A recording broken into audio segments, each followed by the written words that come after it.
Bonjour les amis, j'espère que vous allez bien. Bienvenue dans ce taroscope sentimental pour l'été 2022. Alors, je suis contente pour ce taroscope.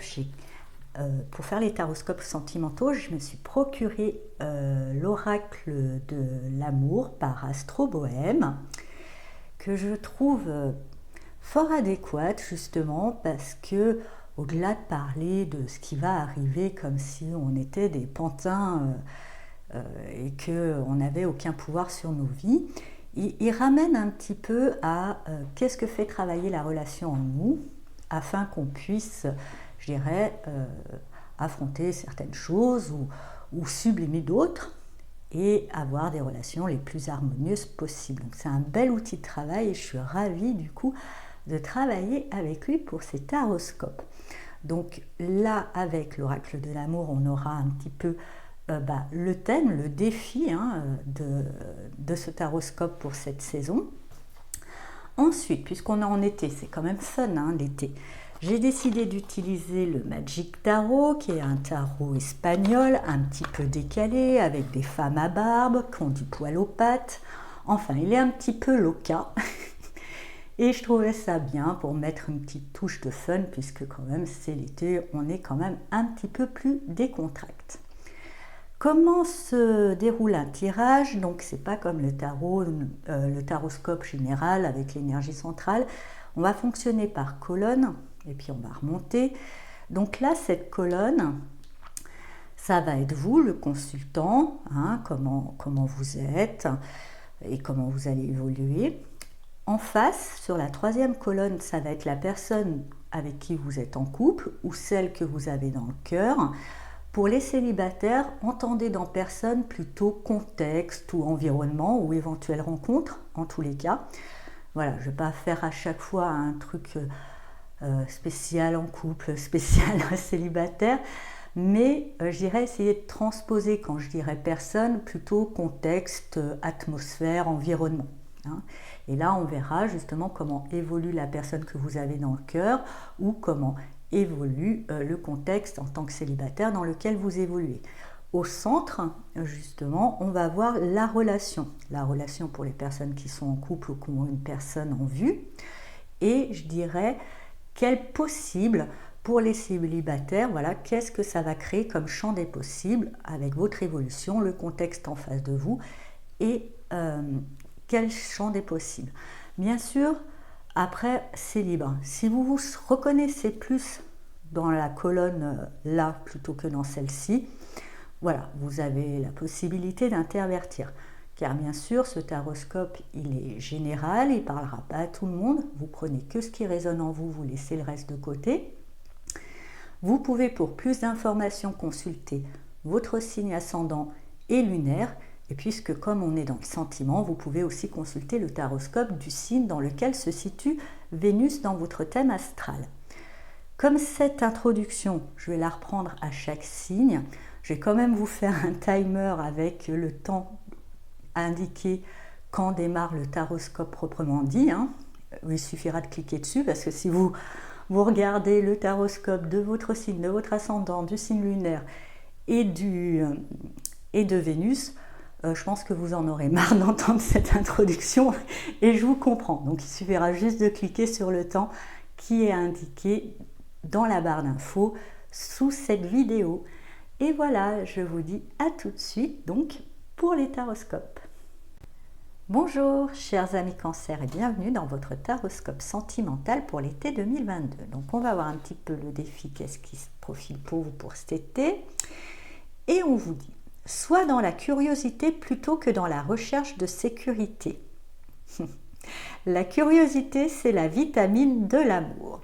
Alors j'ai eu un petit parce que je sais que vous, Cancer, ce besoin de sécurité est très important. Et là, du coup, c'est relever un défi. N'oubliez pas que d'abord, votre sécurité vaut mieux que vous l'ayez pour vous. Ne cherchez pas à avoir la sécurité dans une relation ou dans je sais pas quoi. Dites-vous, je suis sécure vis-à-vis de moi parce que je saurai prendre soin de moi, je saurai me défendre, je saurai mettre les limites quand c'est nécessaire, je saurai ça. Je suis ma sécurité. D'ailleurs, essayez de vous répéter ça. Je suis ma sécurité. En incarnant vraiment et en étant vous-même dans cette sécurité, vous allez pouvoir laisser place à l'amour, à cette curiosité, à ce côté plus jeu, plus aventure qu'est l'amour. L'amour, c'est quand même oser dépasser, oser explorer, oser donner des chances des fois à des personnes qu'on ne connaît pas. Et tout ça, si comment dire, vous êtes solide dans votre respect et dans votre sécurité personnelle par rapport à vous-même, vous n'aurez pas trop de mal, parce que c'est clair que vous ne vous lancerez pas comme ça dans l'inconnu, sans équipement, on dira. Hein. Il faut que vous y soyez quand même pas mal équipé. Mais l'équipement, vous l'avez en vous. Voilà ce que je ressens pour vous. Donc, après, osez des choses complètement inconnues, osez l'aventure, osez le jeu, osez cette curiosité d'aller creuser un petit peu chez l'autre, d'oser des choses que vous n'auriez pas osé en vous disant que de toute façon, vous êtes équipé. Vous êtes équipé pour pouvoir parer à tout problème si au cas où il y en avait. Alors, on va regarder au début. Vous commencez avec le 9 de bâton. Le 9 de bâton vous parle de relever ce défi, hein, d'aller au-delà de certaines résistances, de sortir de votre coquille de crabe. Hein. Ce qui n'est pas forcément évident pour vous, mais le jeu en vaut la chandelle, ce que je ressens. En face, avec le valet de pentacle.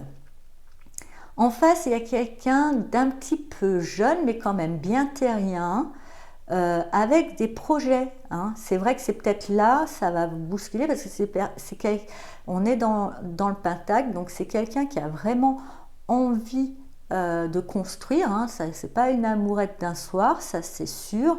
Il y a des envies de projet, il y a une proposition, si c'est pour nouveau, ou en tous les cas, même si c'est une relation établie, il y a une envie de passer un cap.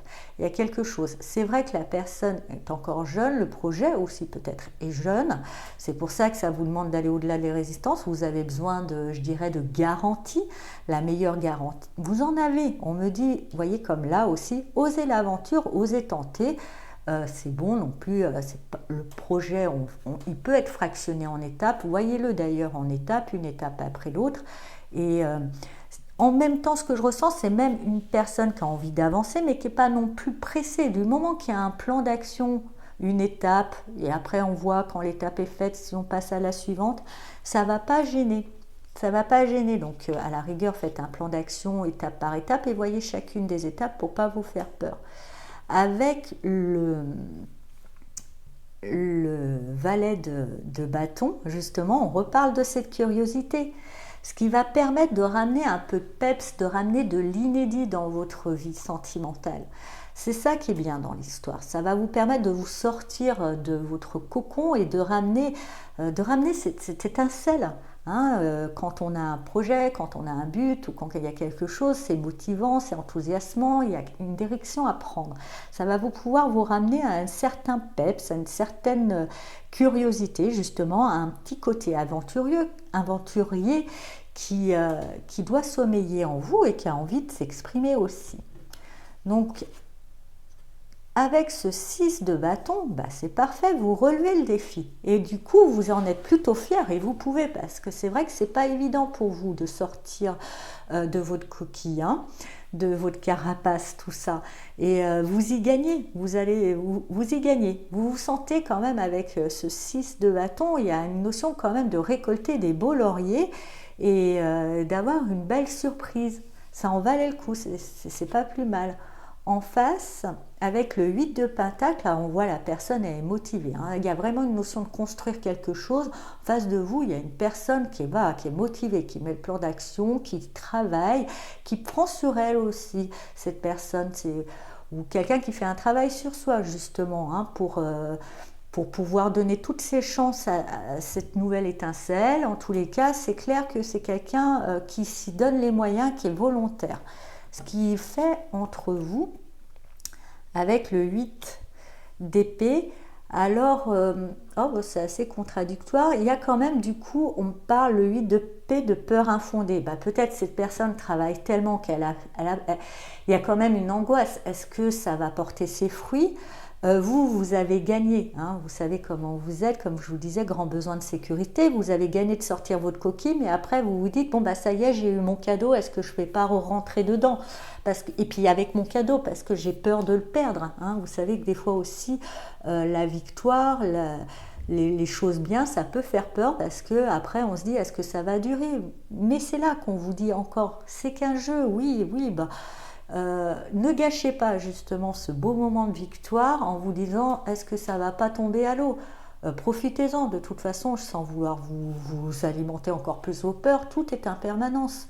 Il y a toujours les hauts, il y a toujours les bas, donc quand on est dans le haut, bah, savourons-le à fond, parce qu'il y aura forcément un moment de bas, et puis après un moment de haut, ça fait partie de la vie. Donc, mais en tous les cas, le 8 d'épée parle de peur infondée. La personne croit qu'elle est bloquée par ses épées, alors que vous voyez, elle a juste à faire un pas en avant, il n'y a rien qui l'entrave.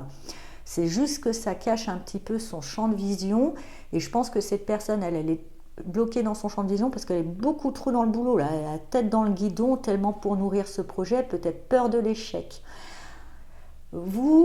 Vous êtes plutôt content parce que l'ambiance est peut-être meilleure du coup, comme vous êtes quand même participatif à ce projet ou à l'appel qui a été lancé. Mais en tous les cas, il y a des peurs et je vous le redis, elles sont infondées, hein, elles sont juste dans vos têtes. Ensuite, avec la force, vous voyez, vous gagnez en maîtrise, vous gagnez en confiance. Vous vous êtes sorti de votre coquille, vous avez une certaine victoire.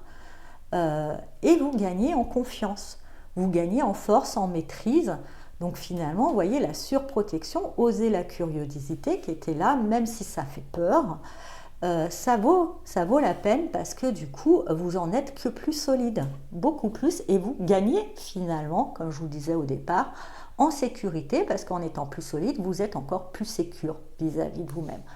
En face, avec ce 3 de pentacle, je pense que cette personne, toujours, hein, beaucoup de pentacles, hein, ça sera peut-être un signe de terre, en tous les cas c'est quelqu'un qui aura vraiment un projet concret, a peut-être bossé trop, avait peur, n'hésite pas à demander de l'aide ou une aide extérieure ou quelqu'un dont c'est le métier, c'est peut-être vous justement qui gagnez en confiance ou c'est peut-être quelque chose, par exemple vous avez décidé tout simplement, hein, je vous donne un exemple, vous êtes en couple et puis on a un projet de construire la cabane au fond du jardin, hein, c'est juste ça peut-être, hein, la personne elle est à fond dans sa cabane, vous l'aidez, vous êtes content quand même, mais bon voilà, mais elle a tellement peur de la faire que la cabane s'envole et que ce moment de joie quand une fois que la cabane sera finie, sera passée, enfin, gna gna gna. Du coup, mais vous vous rendez compte que ça va, vous gagnez en maîtrise, vous avez réussi à sortir d'une certaine zone de confort et que cette personne, quand elle a un peu de panne, il y a un voisin qui est dans la maçonnerie, elle va oser demander de l'aide et c'est pas plus mal. Mais oser demander de l'aide, c'est plutôt bien. Et du coup, avec ce 10 de bâton, là, vous, grâce à votre maîtrise, vous lâchez un fardeau. En demandant de l'aide, il y a quand même, malgré tout, dans ce moment de sécurité, un fardeau qui s'allège. Je pense que c'est surtout le fardeau des peurs. Ça allège un petit peu tout ça. En tous les cas, il y a une vraie inquiétude sur un projet qui est peut-être immobilier pour certains, après pour d'autres, voilà, on ne sait pas. Mais c'est bon. Moi, je trouve qu'il y a une bonne évolution. Le truc, c'est de sortir un petit peu, oser aller vers cet inconnu, oser vous sortir. Donc pour les célibataires, c'est vrai que je ne l'ai pas fait pour les Gémeaux avant, excusez-moi, j'espère qu'ils ont réussi, mais je vais essayer d'y penser.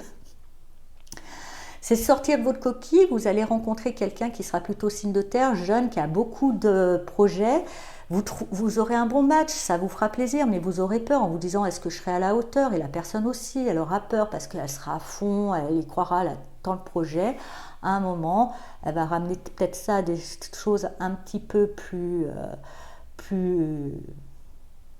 humaines. Vous allez quand même vous féliciter d'être quand même allé au-delà des peurs et ça va quand même alléger un petit peu votre ciel amoureux.